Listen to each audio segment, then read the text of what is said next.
My name is Scott Wankowitz, and this is what you need to know about consent as a photographer.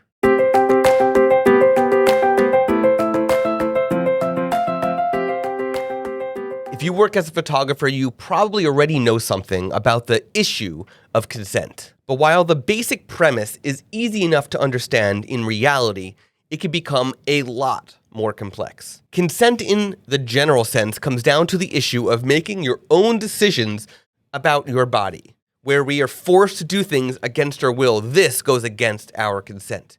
Consent in photography is slightly different. People are not forced to do anything against their will. Instead, the focus is on the person's right to privacy and how much control they have over how their image is represented.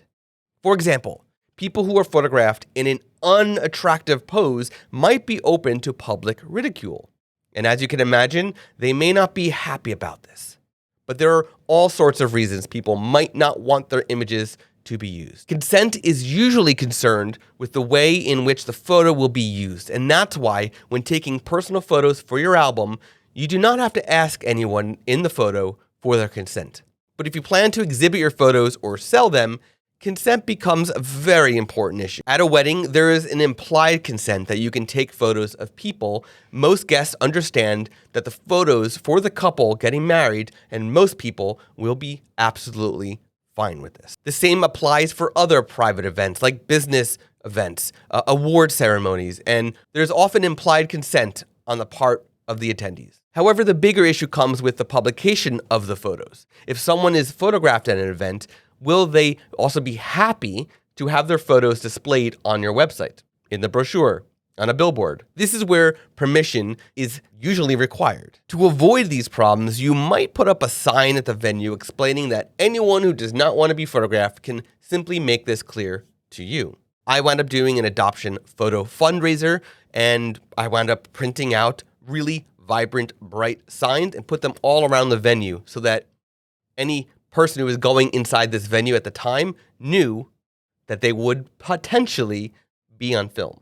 You need to be familiar with the laws in your specific area when you're taking photographs, because the laws differ from country to country. And in some cases, laws differ from county to county and town to town or city to city. So if you're a traveling photographer, simply taking a photo at an event overseas, you really need to find out what the consent laws are in that area. There are two more things that I want to bring up. One is getting into the habit of asking.